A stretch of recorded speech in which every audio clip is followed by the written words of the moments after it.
Great. Awesome. All right. Well, thank you so much for having me. I'm excited to be here to chat about this. It's a really important topic, the topic of Israel's nuclear weapons and nuclear arsenal. It's not something that folks talk about that much, which I guess we'll get into a little bit later why that is the case. But I'm hoping that today we can sort of sort of pull back the curtain a little bit on Israel's nuclear arsenal, what kinds of weapons they have, a little bit about the history of the program, why it is in the sort of the shape that it is today, and maybe we can have some conversations later about what that means for what's going on in the Middle East right now. So, quick introduction. My name is Matt Korda. I'm the Associate Director for the Nuclear Information Project at the Federation of American Scientists. And I'm also an associate senior researcher for the WMD program at CPRI. The major research output that we have is to produce the best non-classified estimates of global nuclear arsenals and trends, right? And the goal is to empower journalists, policymakers, and the public with factual information about nuclear weapons policy and operations, right? So this work is getting a lot more important because we're seeing tensions between nuclear armed countries are continuing to rise. And unfortunately, a lot of those same countries are becoming increasingly opaque about their nuclear forces. And so it requires sort of investigators to go out and ferret these like crucial tidbits of information about how these arsenals are changing. And so we use open sources to do that work. We do deep dives into the arsenals of all 9 nuclear armed states. But today we're going to talk about one in particular, which is a really fascinating case study because the country that we're talking about, Israel, this is the only country that does not acknowledge its own possession of nuclear weapons. There will be sort of degrees of classification in all 9 of these countries. Some are more open than others, but Israel is really the only country that does not even acknowledge it. And so it's quite challenging to do this work because you don't really hear about it much in the media. It's not like you're getting government statements from Israel about their nuclear program. And so it's quite challenging, but we'll talk about that a little bit later. So before I begin, just like a really quick agenda of what we're going to cover here. First, we'll talk a little bit about the program's origins in the 50s and 60s, the successful intelligence operation that the Israelis used to actually conceal its nuclear program from the United States. We'll then talk a little bit about how that history bleeds into present day and why Israel does not talk about its nuclear possession and the complications that brings to open source researchers who are trying to understand this better. And then we'll finish off with sort of an assessment of Israel's nuclear stockpile. So sort of the kind of the origins here, when we go back to the mid 1950s, the global nuclear arms race was very much truly underway, right? We have 3 countries, the US, the UK, and the Soviet Union, that actually had nuclear weapons at that time. And nearly a dozen more had sort of aspirational nuclear weapons programs, right? Including Switzerland, Canada, Sweden, Brazil, Australia, Egypt, like all sorts of different countries. In 1955, David Ben-Gurion, he returns to the prime ministership of Israel, and he also, just like many other countries, wanted to join the nuclear club, right? He believed very deeply that nuclear weapons were the ultimate insurance policy that could protect Israel from the prospect of another Holocaust. And it's really important to understand Israel's pursuit of nuclear weapons without acknowledging the Holocaust as a key driver. And Ben-Gurion specifically, his personal experience as the head of the Jewish Executive Agency, which tried to get European Jews entry permits into then Palestine, and also recruited tens of thousands of members of the Palestinian Jewish community to fight against the Nazis. So this is really like his personal project that is very, very driven by his own experiences with the Holocaust. And it's quite difficult to disentangle those things when we talk about the origins of Israel's nuclear program. What's important is that he also saw Israel's victory in the war in 1948 as temporary, right? He understood, he sort of was able to sort of forecast into the future, and he saw this is the early chapter of what is going to be a decades-long conflict. And so from his perspective, he believed that the security of the country would sort of be continuously threatened. And so there's a great quote from one of the preeminent Israeli nuclear historians, Avner Cohen, who says Ben-Gurion's fears and anxieties became national policy, right? So this is really like the driving force of why Israel decides to pursue nuclear weapons, right? This is like his personal project informed by his own experiences during the Holocaust and his understanding, just like many other countries at the time, that nuclear weapons were really the key to safeguarding security. The challenge here for Israel at the time is that there is essentially a global non-proliferation agenda happening, right, led by the United States. The United States has nuclear weapons at this time. So does the UK and the Soviet Union. And they want to limit the number of countries that can have nuclear weapons, right? Because especially from the US's perspective, there was a real concern about the number of nuclear armed countries like doubling, even tripling within the next few years. And so Israel could not go to the United States for to acquire nuclear technology. They went to France and Norway, and they struck these sort of secret deals to provide Israel with a research reactor, plutonium separation technology, and a bunch of heavy water to run the reactor. And so what happened is that during construction of this complex at Dimona, right, which is now sort of the major complex for the Israeli nuclear weapons program in the Negev, the Israeli officials they lied to their American counterparts about what was being built there. And there's this one example where one of Israel's liaisons to the U.S. embassy, he tells American embassy officials that the construction in the Negev that they had seen near Dimona was not a nuclear plant, it was actually a textile factory. Eventually, US intelligence gets these images, right, that you can see here of what the construction actually is. And it's clear that there is a reactor dome being built. This is not a textile factory. And they knew instantly, like, this is an Israeli research reactor. And they confront their Israeli counterparts about it, and Israel acknowledges, it was indeed a research reactor. Sorry for the secrecy. They say, this great quote, "We have been misbehaving a little," which is just wild. And they sort of apologize for the secrecy. But what they do not tell the United States is that this site is intended for nuclear weapons production. They say this is a research reactor, this is for nuclear energy purposes, it's peaceful, it's not for weapons. The JFK administration is not satisfied, right? They are nervous that Israel is going to use this to produce plutonium for nuclear weapons. And so what they did was they pressured Israel to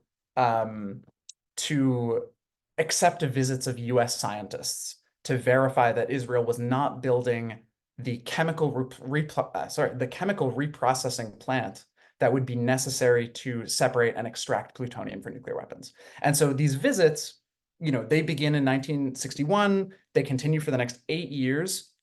And during that time, Israel essentially, they facilitated a very successful intelligence operation to conceal the United States' worst fears, right? That Israel was actually building that chemical separation plant in secret underneath the Dimona site. And so they built this fake control room with these fake panels and gauges, and they were specifically designed to fool the American scientists who were not trained inspectors, right? They were told their mission was to go there and to verify what the Israelis told them rather than to sort of openly challenge their explanations. And so the scientists reported back to the United States that the Dimona complex was not for nuclear weapons production, but that entire time, this chemical reprocessing plant was being built. And it was completed in 1965. Israel begins producing plutonium in 1966. And it's unclear exactly when the first nuclear weapons are constructed, but it seems possible that the first weapons were assembled in 1967 during the crisis preceding the Six-Day War. And so, as we've seen, right, Israel's nuclear secrecy that we know it today is very much rooted in the origins of its program, right? The program began in secrecy, it continued in secrecy, it continues to this day in secrecy. And successive Israeli administrations up to today have expressed the secrecy in the form of a phrase that we hear a lot from Israeli officials, which says, "We will not be the first to introduce nuclear weapons into the Middle East." The challenge is that the Israeli government's interpretation of what constitutes introduction has so many caveats that the statement itself is almost meaningless, right? Because what they have said is that introduction of nuclear weapons would necessarily require Israel to either test, publicly declare, or actually use its nuclear capability. And what's notable there is that that phrase in the lexicon as defined by Israel, it does not actually include possessing nuclear weapons. So they can possess nuclear weapons, but as long as they do not publicly declare them, test them, or use them, they have not, quote unquote, introduced them into the Middle East. And so there's this great exchange in 1968, 1969, where the US and Israel, the US at this point has found out that Israel has a nuclear capability, and they are talking back and forth. And the sort of the US interlocutor says, in your view, an unadvertised, untested nuclear device is not a nuclear weapon. And Yitzhak Rabin, who was Israel's ambassador to the United States at the time, says, yes, that is correct. Right. So, and you can see like it's this very strange sort of like wordplay that doesn't quite make sense when you think about it, like, and you think about what words actually mean, but it is this like strange bit of like diplomatic, uh, like odd vocabulary that's being used here. And so then, there's this quote from Kissinger that sort of gives you in a sense of how the United States thought about it, right? And so he says, we in Israel differ on what introducing nuclear weapons means. Israel Ambassador Rabin believes that only testing and making public the fact of possession constitutes introduction. We stated that we consider physical possession to constitute introduction. So there's a real tension between the Israeli and the United States interpretations of possession.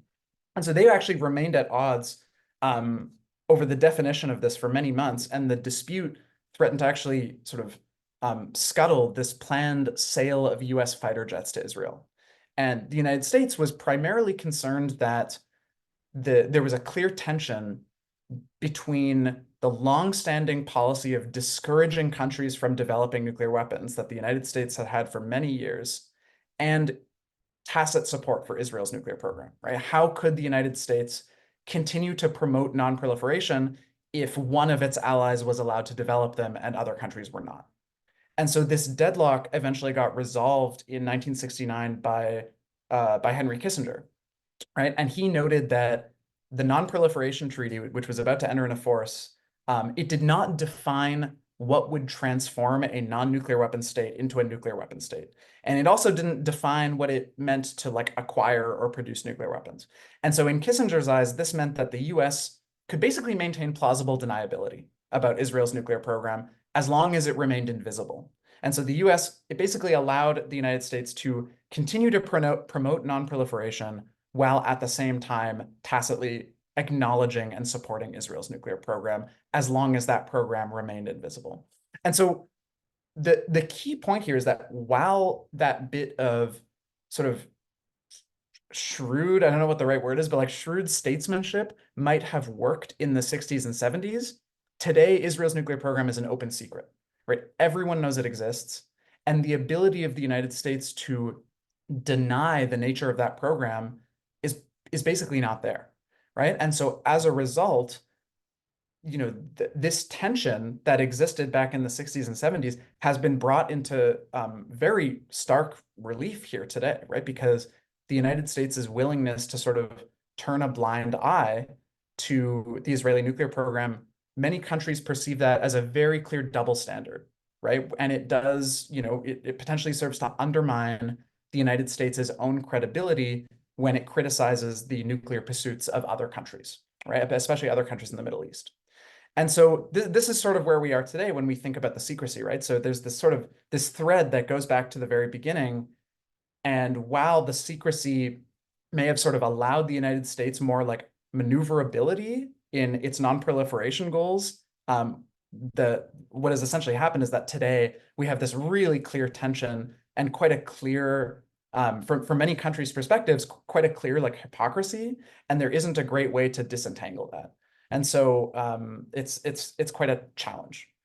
So when we get to talking about the actual stockpile, so over the past several decades, there have been a lot of different media reports, think tanks, different authors, different analysts have presented a pretty wide range for the size of the likely Israeli nuclear stockpile, from maybe 75 warheads to somewhere more than 400 warheads. Our sort of sense of that is that's quite a high range, and I think we sort of put it maybe on the order of less than 100 warheads, right? Probably it's somewhere around 90. But it's really challenging, right, to assess the degree of sophistication of Israel's nuclear weapons. It's really difficult to come up with an accurate stockpile estimate. And we'll talk a little bit about that, in a second. And what we can sort of see is that Israel is likely able to deliver nuclear weapons by air, by land, possibly by sea, using aircraft provided by the United States, a ballistic missile with French and South African origins, and then also a German-produced submarine that is rumored to be able to deliver nuclear weapons. So there's a lot of, just like with many nuclear armed countries, there is a lot of sort of technology transfer between those countries. We're seeing that, Israel's modernizing a lot of its systems. It's reportedly developing and has possibly already deployed an upgrade to some of its older ballistic missiles. We've also been seeing, these sort of tests of new solid rocket motors, leading some to suspect that there's going to be these kind of newer follow-on systems coming online. One sort of important aspect here is some of Israel's planes, which are reportedly able to deliver nuclear weapons, are pretty old. They were purchased in the 80s and 90s, and now, Israel's purchasing these F-35s, right, from the United States. It's the first non-US country to operate the aircraft. The US has assigned a nuclear capability to some of its F-35s, but it's sort of unclear whether Israel plans to do that as well, whether it would be possible for them to do that under the sale agreement that it has with the United States. And then there's also a question about what is going on with its submarines, right? The German government has denied that the submarines that Germany is providing can carry nuclear warheads, but there have been rumors, right, over the past 10 years. Der Spiegel did a big sort of expose on it, where they quoted anonymous German officials suggesting that Israel does plan on using submarines as a nuclear delivery platform. And so there are just these sort of questions about, what is the shape of, that arsenal modernization. Sort of the last thing that is sort of among the next steps is that the reactor at Dimona is sort of coming to the end of its useful life. And so there are big questions about, what's going to happen next with it. It's a pretty critical component of Israel's nuclear program. And we're starting to see, just with satellite imagery, a lot of construction happening there. So there's questions about, are they planning on extending that reactor to be able to continue its role in the nuclear production chain for many years? Are they going to start winding it down and do something else? It's still a little unclear. And the last thing I'll touch on before we can get into conversation is just thinking about what are the challenges with collecting data about Israel's nuclear arsenal. As I mentioned, it is a very unique country when it comes to being able to collect data because it does not acknowledge possession, right? It has also heavily retaliated against whistleblowers in the past, right? So there are examples, in 1986, there was a former nuclear technician, an Israeli nuclear technician who was kidnapped by Israeli intelligence services and spent more than a decade in prison after giving an interview about Israel's nuclear program to a British newspaper, right? So there is this sort of chilling effect that, individuals with knowledge of Israel's nuclear program have been quite reluctant to provide any on-the-record information, which makes it quite difficult for us in the open source and for, folks like you all listening to be able to access information about Israel's nuclear arsenal. One other thing that's worth noting, and we, can talk a little bit about the ways that the United States has sort of supported Israel's nuclear program. Up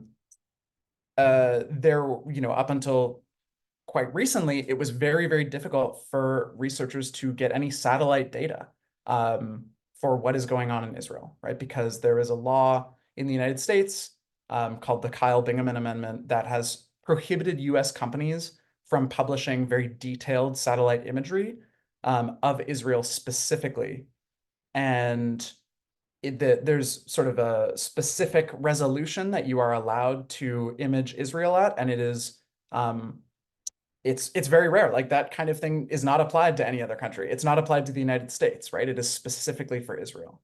And so the resolution at which you were allowed to capture data of Israel at only changed, I think it was about 3 years ago when it got a little better. And so all of a sudden, researchers were allowed to sort of access new satellite data about Israel. But for many decades, it was actually really, really difficult to do so. And when we would go and look at it, using US-based satellite imagery companies, you would not really be able to see very much because you'd get something that was really blurry. And so now, those things are starting to change a little bit, but it does sort of give you an indication as to how, a domestic US law has the ability um, to a large extent censor, or make it much more difficult for researchers in the open source to access information. So I think I'll stop there and we can get into Q&A. But yeah, thank you very much.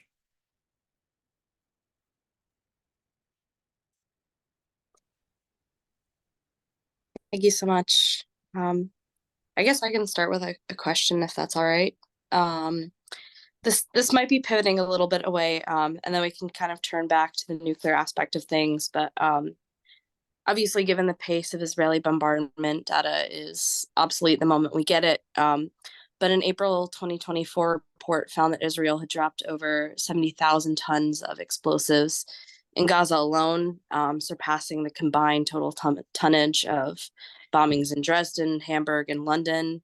That's the equivalent in tonnage and relative power of more than 4 of the nuclear bombs dropped on Hiroshima, with the little boy being about 15,000 tons. To put that in perspective, Gaza's 360 square kilometers, whereas Hiroshima's 900 square kilometers. Can you speak to the myth that conventional weapons are less destructive than nuclear weapons at the scale they're being deployed by Israel? And can you further elaborate on the short and long-term effects of these weapons and chemical agents, such as white phosphorus, which has been confirmed Israel is using in Lebanon, either environmentally or just physically, the destruction? Yeah, so this is a great question, right? And it's really important. I think the sort of the key distinction that I can see here is when we talk about scale, which you already mentioned, and temporality, right? So I think, it is clear, right, that it is possible to largely recreate the physical and environmental damage from a single nuclear weapon using conventional weapons in the aggregate, right? There, we can sort of see that through what you've described through various historical studies. I guess the key distinction between the two is the ability for that level of damage to happen in the blink of an eye, right? Rather than over a period of months as we're seeing today.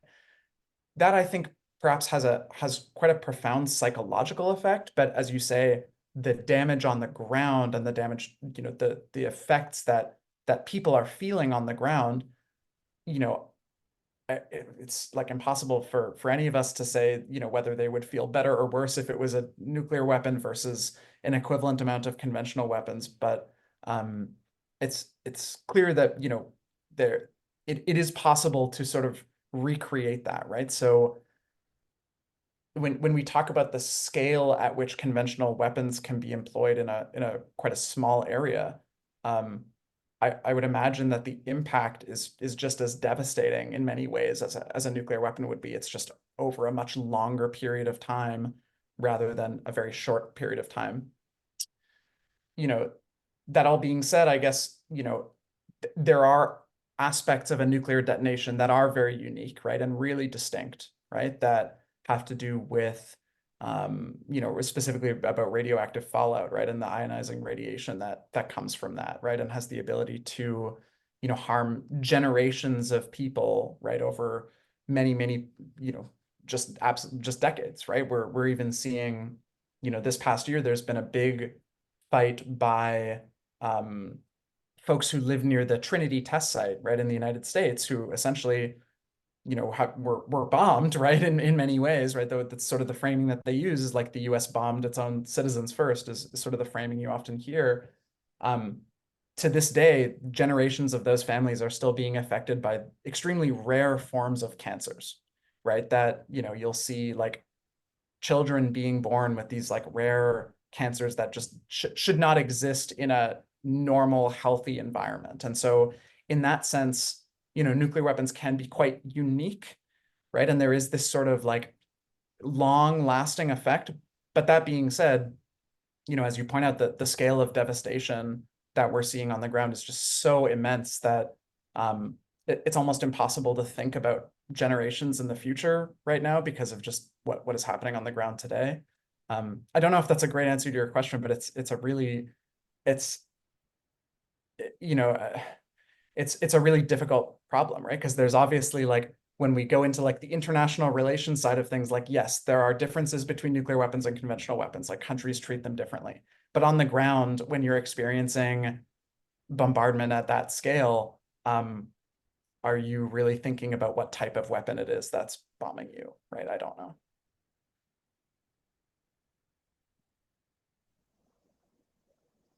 Thanks, Matt. And I guess to piggyback on the effects of nuclear weapons, I think like the public perception and maybe popular depiction of nuclear warfare for, I guess, those of us who had parents who grew up during the Cold War, or those of us who, might have experienced kind of the tail end of it at least. It's often depicted as like a very like, terminal thing, and thinking about the environmental impact of the use of weapons. It's my understanding that the permanence or long-term effects of radiation environmentally are maybe not as significant as they used to be.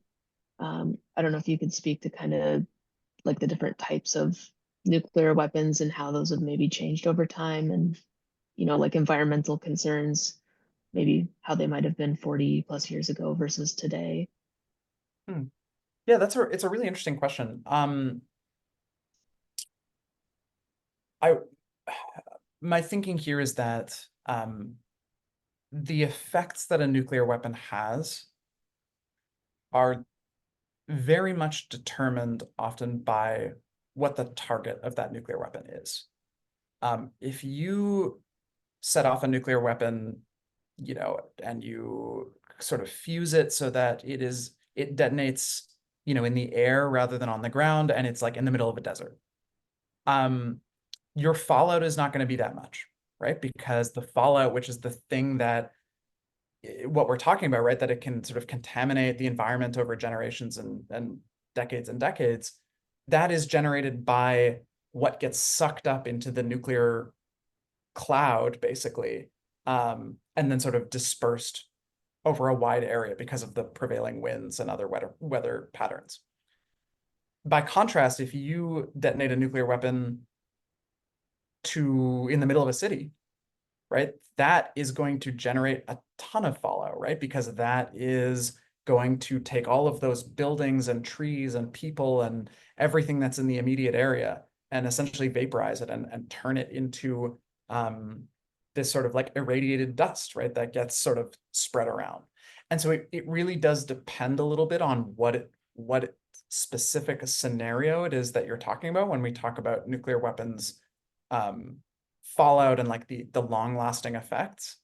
But certainly like, there are, in the context of most nuclear conflicts that we can envision, right? And also, by the two times that nuclear weapons were actually used, certainly like it is clear that the amount of fallout from any realistic nuclear war scenario would be immense, right? Like we're not talking about nuclear weapons, being detonated over a desert or something. Like there would be immense amounts of fallout that would essentially have global reach, right? So, I think the thing that we've learned, especially over the past, few years or so, there's been so much phenomenal work done using, new technologies and sort of new researchers who are coming into this space who are looking at, how fallout patterns work and like what the fallout distribution was, because of the Trinity tests and things.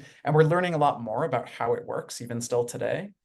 But what folks are sort of reporting is that even a very small number of nuclear weapons going off, right, somewhere in the world, right, maybe on the order of, 100, right, comparing that to like the tens of, over 10,000 that exist in the world today, even just like 100 nuclear weapons going off could potentially have global catastrophic effects, right, when it comes to specifically the climatic effects, right? So, if those were, if they were to generate a lot of fallout, there's, the potential for that fallout to sort of block out the ability for the sun to warm the planet, meaning that you get, cooling, and even a small number of a small amount of degrees has really catastrophic implications for the entire planet, right? So you have countries that have short growing seasons, maybe starving, right? So it's like, I guess to answer your question, right? Like I don't know if the weapons themselves have changed in terms of the amount of fallout that they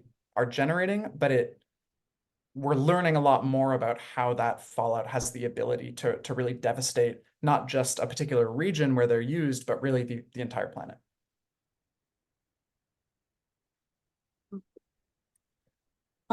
That's great. Thank you for answering these. Throughout the report, and also through your presentation, you refer to the Israeli policy of deliberate ambiguity, in which Israel kind of refuses to confirm the existence of its nuclear arsenal, including in direct conversations with U.S. officials. You quote the memorandum from Henry Kissinger in which he says that we in Israel differ on what introducing nuclear weapons means, but then the U.S. nevertheless authorizes the sale of F-4 Phantom aircraft. So I was wondering if you could talk about Israel's policy of deliberate ambiguity and the U.S. response to it, which has for the past 60 odd years amounted to something of willful blindness. And then if you could talk about the implications of U.S. acquiescence towards Israel, especially in the context of continued arms and aircraft sales, but also kind of in comparison to other states in the region, like Iran. Yeah, so certainly the United States for many years, like Israel's nuclear arsenal is an open secret, right, at this point. Probably no country knows more about it than the United States. It's hard to know, the extent to which that sort of collaboration exists. I would imagine it's actually probably not that much. In terms of like technical capacity or anything like that, but like countries keep their nuclear technologies very, very separate. But certainly, because the United States and Israel are allies, right there, I'm sure there is some kind of, to some extent, like sharing of information that's happening, to the extent that it's goes into the technical details of nuclear weapons, it's probably not that likely. But what's important here is that at least what's been reported is that there is this sort of strong connection between Israel and the United States on its issue of nuclear weapons, right? So what's been reported is that when new presidents in the United States come into power, there will be a meeting, right, with the Israeli prime minister, and there will be this sort of engagement with them that basically says, whatever arms control treaty that the United States decides to do, right, because the US goes and does arms control treaties, with Russia or with China, right? Like there will be engagements with other nuclear armed countries. Israel wants to know that whatever it is that the United States is doing is not going to have an effect, a negative effect from their perception on Israel's nuclear arsenal. So there is this kind of like back and forth that's happening in which,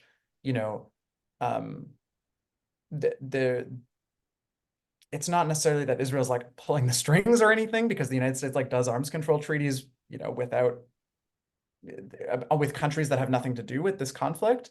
But certainly Israel wants to know that whatever it is that the United States does is not going to affect it in a negative way, or sort of constrict its ability to develop its nuclear weapons or use its nuclear weapons however it wants, right? So it's kind of this strange thing where like openly there is secrecy or ambiguity, at least from what's been reported under the surface, it's very clear that there is an acknowledgement both ways that this arsenal exists, and actually there are sort of liaisons between Israeli and American officials about how to sort of engage on the topic of Israeli nuclear weapons. So, you know, it's quite a unique country in that sense, right? Like you don't really get that with any other country.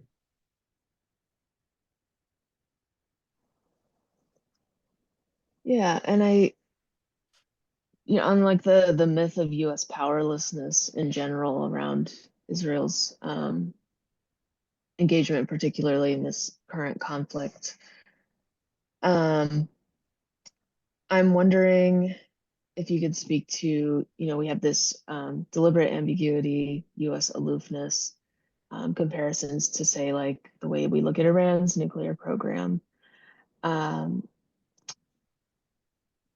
To what extent is, Israel possessing nuclear weapons maybe an extension of U.S. nuclear deterrence in the Middle East, versus, Israel is, of course, like a sovereign nation, but the U.S. very much has a hand in maintaining, I think, some military presence in the U.S. In the Middle East. Could be hard to say, but Yeah, it's a tough question. I don't know if I have a great answer for it, right? Certainly, like the US has its own non-proliferation goals for the region. I think Israel shares those goals, you know, to an extent, because the United States does not want Iran to develop a nuclear weapon, and Israel doesn't want Iran to develop a nuclear weapon. So I think, like, in the sense that the two countries can work together on that, I think they'll continue to do that. And so in that sense, like, to answer your question, like, I guess there is some element of coordination around that. That being said, it's also quite clear, at least based on even events over the past year and even earlier, that Israel can and does often sort of drive the bus when it comes to policy in the Middle East, right? Like the United States, there are certainly things that the United States can do to restrict Israel's ability to, you know, to do some of the things that it does. But certainly we have seen time and time again that Israeli, the Netanyahu government has been willing to sort of almost like outmaneuver the United States and sort of be willing to take risks to potentially drag the United States into a wider conflict. And so I think there are sort of questions there about whether or not that sort of synergy is going to stick in the long term. And I don't really have a great answer to that, but I think it's clear that, like, on some things they are aligned and on other things they are not aligned, but sometimes the US goes along with it and sometimes they don't. And it's a little unclear to me, like, how that is going to play itself out in the context of nuclear weapons, right? I don't think the United States is in a position to pressure Israel to disarm, nor do I think Israel would disarm, right? So it's,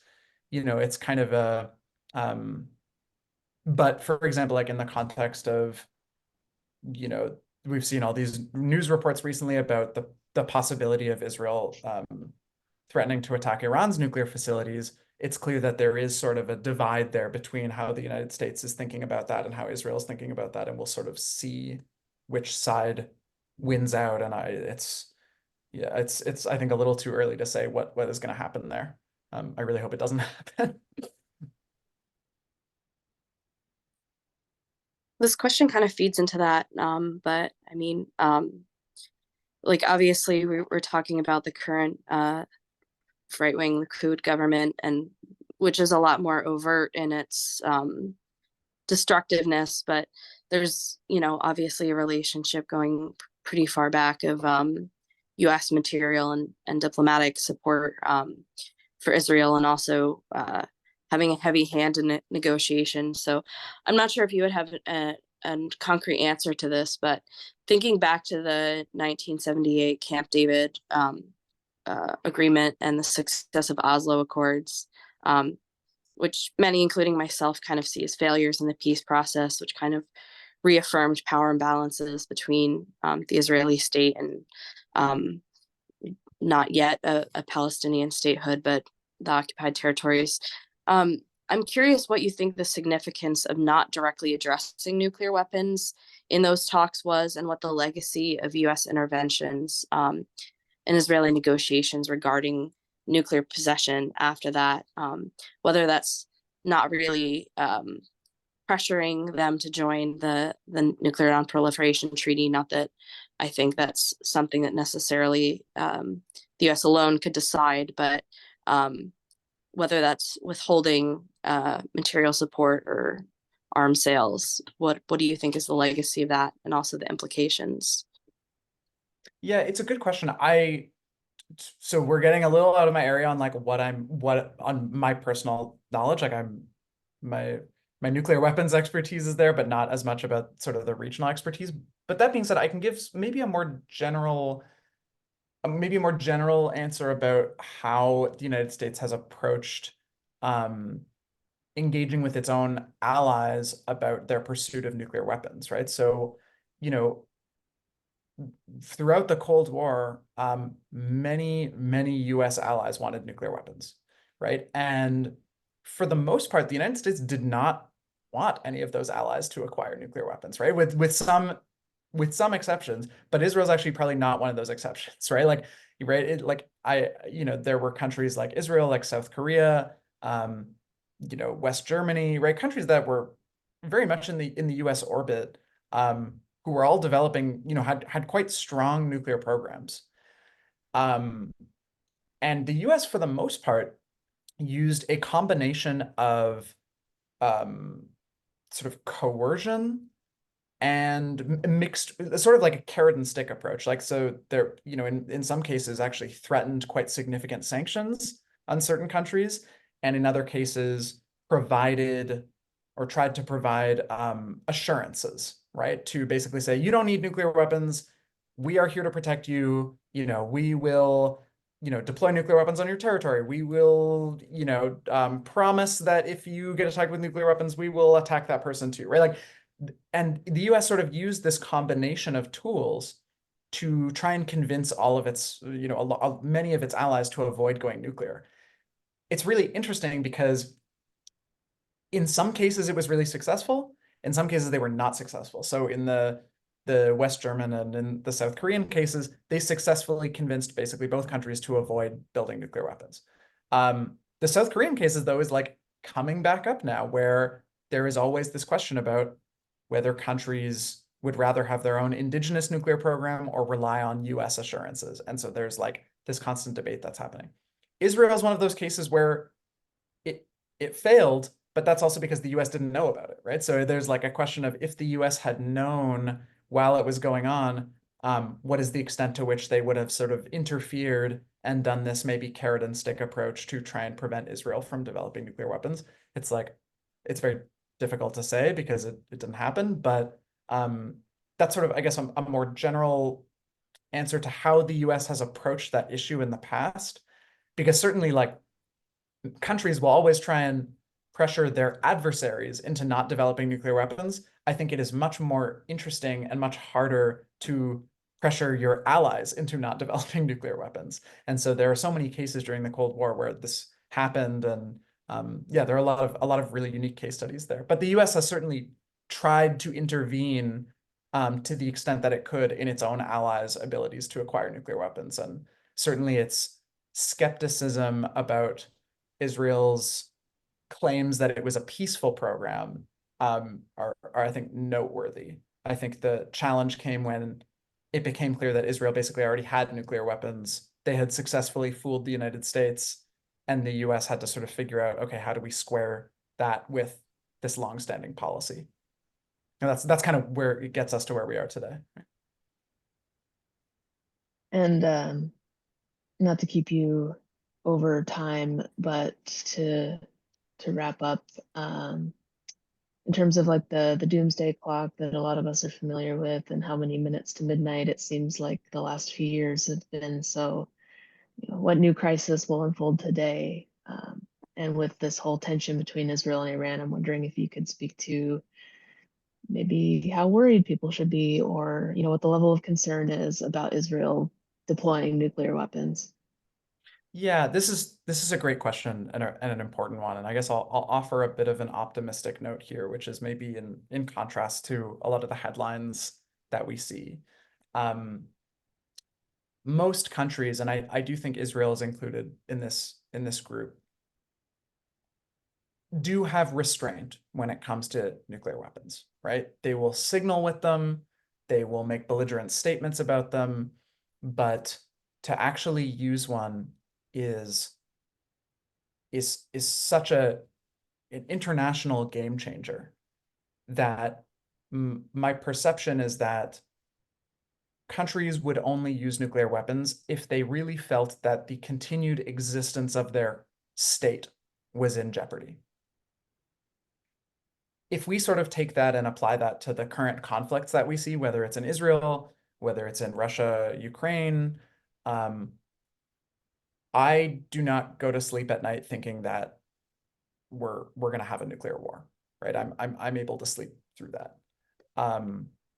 At this stage of the conflict, in whether we're talking about Russia or Israel, to me, there so many steps would have to happen between where we are now and the point where nuclear weapons are being used. It's possible that we'll start to see some of those steps, but we're not there right now.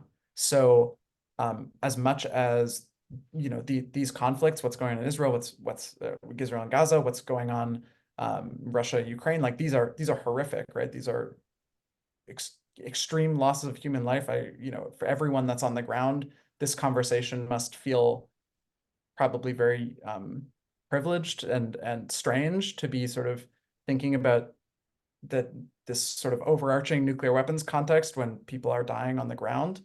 I guess that being said, if there's like one note of optimism I can give is that I don't think we're close to nuclear war right now, which is, I guess, a good thing, even though the conflicts themselves are so horrible. Yeah, definitely.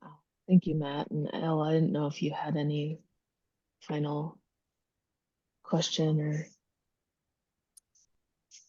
I think you've done a great job answering these. Thank you so much. I know, like, I was going to ask about the scale and sophistication of Israel's nuclear arsenal, but I think you kind of touched on that at the end of the presentation. And I think, it's important to close it out by, like, we're talking about, nuclear capabilities. And obviously this is kind of an abstracted conversation in that sense, but I definitely appreciate you kind of like pointing to the realities on the ground and the disparity between, abstracting these conversations of destruction and, the destruction that's actually happening.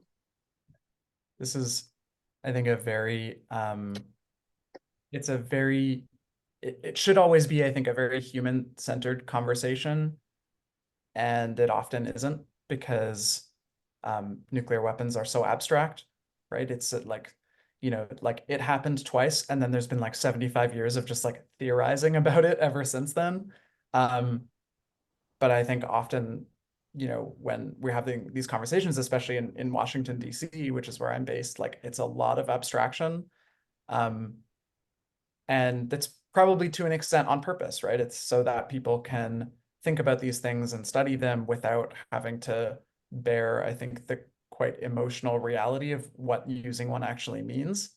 So in some ways it's a defense mechanism, and in other ways, it's a way to remove the human element from the conversation. And I don't think that that is always a good thing. I think that, in fact, it's sort of incumbent on folks who study these things to really think about what it means when we think about like a nuclear weapon being used, right? Like what does that actually mean for the people on the ground? Like, and do they, how does it affect them rather than us in Washington or in the United States or wherever? Because yes, these things will have global effects, but obviously there's people who will experience them in a much more proximate way. So yeah, it's something to, I guess, always sort of try and think about when we have conversations about nuclear weapons, because otherwise it can just get so, we can talk in so many abstractions that it just feels so, it feels like nothing. But I think it should feel like something. Definitely. Um,